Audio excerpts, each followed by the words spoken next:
Satellite images reveal the coronavirus may have begun in August, months earlier than thought. Chinese fighter jets enter Taiwan airspace. And Chinese propaganda everywhere. That and more on this week's China News Headlines.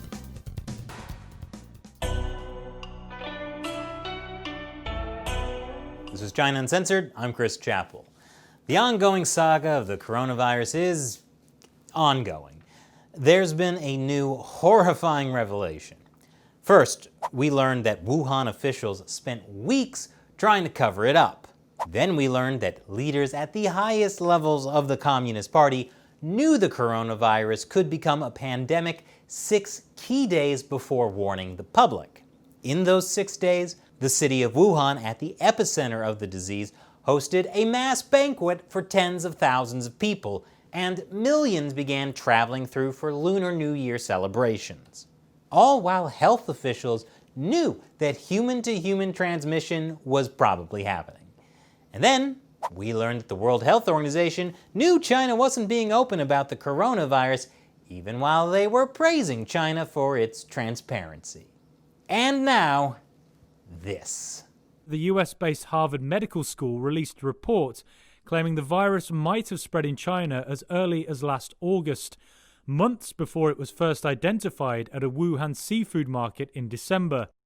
Researchers used satellite imagery of hospital parking lots in Wuhan and data from symptom-related queries on search engines for things such as cough and diarrhea. Now, if this is true, that the coronavirus began in August, you know what that means. It's almost the coronavirus's birthday. How are you going to celebrate? I'm going to celebrate by never leaving my home again. And a toilet paper birthday cake. Of course, the Chinese Communist Party is not happy with the Harvard Medical School's report. But I think it's ridiculous to come to this kind of conclusion based on superficial observations. And she has a point.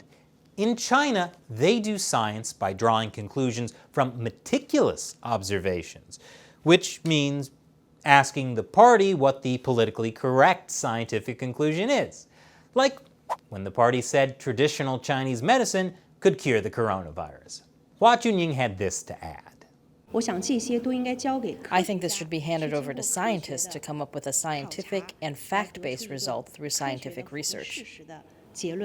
Yeah, hand it over to the scientists, as long as they're not Harvard scientists, because the party's preferred Harvard scientists have been indicted for lying about illegal Chinese funding. The regular Chinese funding of Harvard is still totally fine, though. A Chinese manufacturer is being charged with exporting nearly 500,000 misbranded and defective masks that falsely purported to be N95 respirators. If it hadn't been caught by the US government, the company would have put first responders, hospital employees, and other frontline workers directly in harm's way with faulty equipment just to make a buck. A lot of European countries have seen similar quality problems with Chinese masks. The Chinese Communist Party had pushed Chinese companies to make and export masks, but failed to do meaningful quality control. And now, the coronavirus has been a PR disaster for the Communist Party. And not just because of the masks. For the first time ever, the EU is accusing China of being behind a huge wave of coronavirus disinformation. For example, French politicians were furious when a Chinese embassy website claimed in mid-April, at the height of Europe's pandemic, that care workers had abandoned their jobs, leaving residents to die. In other words, the Chinese embassy was trying to make French healthcare workers look irresponsible, which is ridiculous. Does China honestly expect us to believe that when the going got tough, the French would just up and surrender? But this is just part of an even bigger campaign of propaganda and disinformation by the Chinese regime. The New York Times just did an investigation into thousands of sketchy Twitter accounts. The article leads off.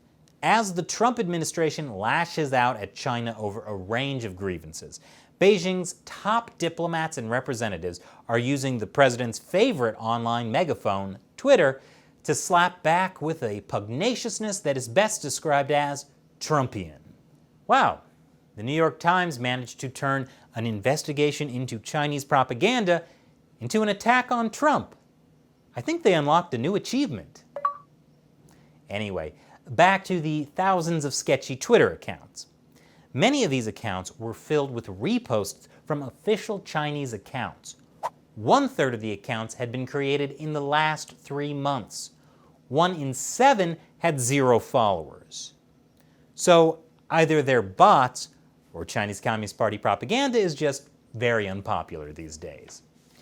And stay tuned after the break because Hong Kong's most famous bank has decided to kowtow to the Chinese Communist Party.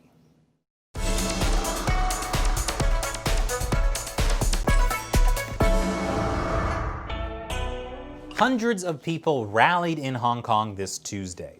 They were marking the anniversary of the June 9th million-person march that kicked off the past year of unrest. Protesters young and old marched together in defiance of social distancing limits that ban gatherings of more than 8 people.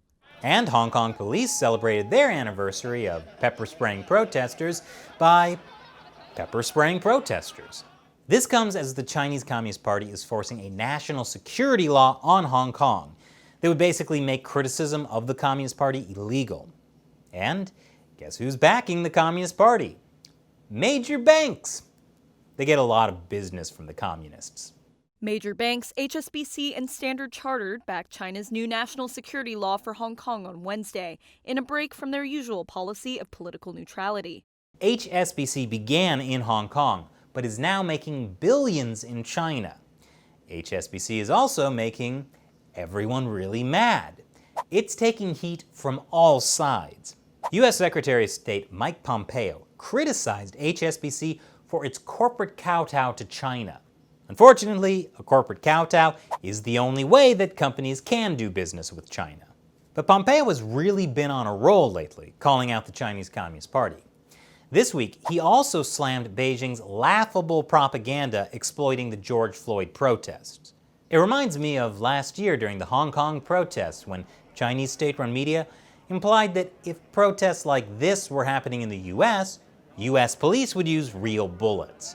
And when the U.S. did have massive protests, not only did police not use real bullets, but Congress introduced a bill on police reform, whereas in Hong Kong, the police were cleared of any wrongdoing.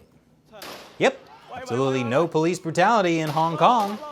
Speaking of Hong Kong, last week, thousands of Hong Kongers showed up to the annual June 4th vigil to commemorate the Tiananmen Square massacre, even though the government had banned the gathering because of the coronavirus. Now, Hong Kong police are telling organizers that they will be prosecuted for the vigil because it was an illegal assembly. But Hong Kong is not the only place where it's getting hard to commemorate the Tiananmen Square massacre. That is, if you consider online platforms a place. That's right, Zoom, the video conferencing platform used by 300 million people around the world, closed the account of a group of prominent US-based Chinese activists after they held a Zoom event commemorating the 31st anniversary of the June 4th Tiananmen Square massacre. Tiananmen Square activist and friend of the show, Zhou Fengsuo, held a Tiananmen event on Zoom on May 31st. A week later, his Zoom account was suspended. Zoom also deactivated another account that was in the middle of hosting a separate Tiananmen event on June 3rd. And it also suspended the account of a Hong Kong activist. Each of these Zoom accounts and events was created and hosted outside mainland China, but appeared to be quashed under Chinese government pressure after they were publicly advertised. Meanwhile, Zoom is falling back on the good old, we need to comply with local laws defense. Zoom said it was obliged to respond to requests from Chinese authorities, as long as users in China participated in video conferences. So, Zoom is saying that Chinese authorities asked it to suspend those accounts. Good. Nothing at all to worry about. Now, the hosts of all of these events used Zoom because it's not yet blocked in mainland China.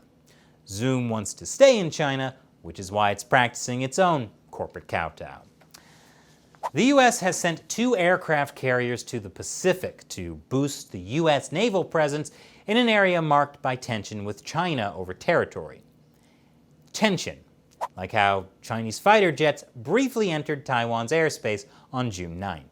Don't worry, Taiwanese Air Force jets drove them away. Speaking of Taiwan, citizens there just ousted a major pro-China politician. That was Han Kuo-yu. He was the mayor of Kaohsiung, a city that has just overwhelmingly voted to remove him from office in a recall election. But you may remember him as the guy who was running for president of Taiwan just a few months ago, pushing a platform of deeper ties with mainland China. Yeah, things went downhill for him pretty quickly. Being tied to the CCP is just becoming really unpopular. Unless you're talking about a nuclear arms deal, then everyone wants you to join the party. The US and Russia will be holding nuclear talks in June, and China is invited. I mean, Russia and China are already close. In fact, they're working together to protect Iran from US sanctions. You know what they say, teamwork makes the dream work. US Customs and Border Protection have seized over $250,000 worth of counterfeit bills sent from Shanghai to Milwaukee. I don't know how they discovered it. I mean, the bills look pretty good to me. I mean, other than the fact the currency was made of poor material, was missing the required watermark, had no red and blue embedded fibers, each bill had the same serial number, and there were Chinese letters on the back of the bills in red. Other than that, they were flawless. Just like the complexion of a certain Pooh Bear I know. Doesn't look fake or anything. And now it's a time when I answer questions from you, my loyal 50-cent army. Fans of the show who support what we do through the crowdfunding website Patreon. Today's question comes from Leander Williams. Hey Chris, do you think that the United States should fund a Japanese-style fund to cover costs for factory transplantation from China? Oh, very interesting question. So Japan has created a $2.2 billion fund to encourage Japanese businesses to get out of China. $2 billion will go to firms that come back to Japan. The rest is for companies that just get out of China and go literally anywhere else. So, should the US do something similar? Well, it may not be necessary. A lot of US companies have already started moving manufacturing out of China just because of the trade tariffs. It's not as cheap as it used to be. Also, the coronavirus showed the problems with having all our supply chains in China. And there are plenty of other reasons for US companies to get out of China that don't involve needing to get extra money from the US government. In other words, getting money from American taxpayers. But some officials, like National Economic Council Director Larry Kudlow, have floated the idea that the US government could do something, like help pay the moving costs of American companies leaving China, which could be something like what Japan is doing. Thanks for your question, Leander. And for all of you watching, consider joining the China Uncensored 50-cent army. You'll have a chance to ask me questions on the show, and there are some other cool perks as well. Check out patreon.com/China Uncensored to learn more. And be sure to subscribe and check back every Monday, Wednesday, Friday, and Saturday for new episodes, because YouTube isn't always sending out notifications about new episodes. Once again, I'm Chris Chappell. See you next time.